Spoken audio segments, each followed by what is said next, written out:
Hello, welcome to my channel again. Today I'm working on this full transit, and today I'm going to show you a little trick for getting the actual diesel filter off without the tool. Now basically these have got like a big round cartridge, loads of little slots around the side. Supposed to buy this ring thing that you put your ratchet on to crack them off. Now if you haven't got one of them tools and you try to grab a repair Stilson's, you just ripple the little clips off and then basically break it or crack the casing. So I'm going to show you a little trick to undo the actual filter housing using a cam belt and a couple of pair of mole grips. Let's get under the motor.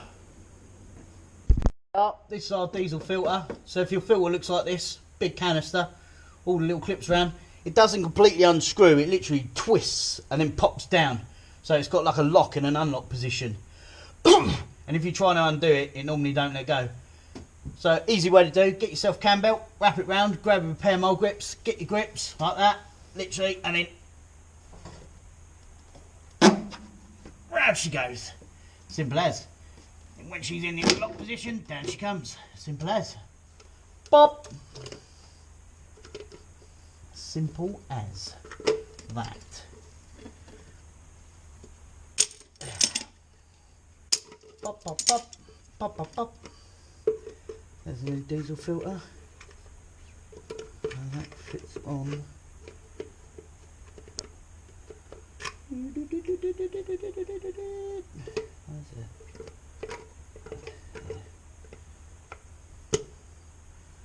Simple as really. Simple. Oosh. Alright, so there you go. You just got 3 clips, you pop them up and twist it round.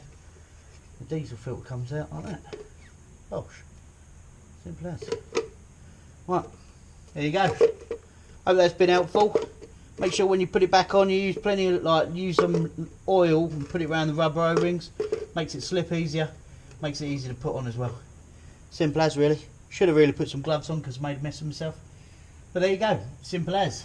Nice, simple, easy little technique. And now just go get a new one. Put the new filter in. Clip it home.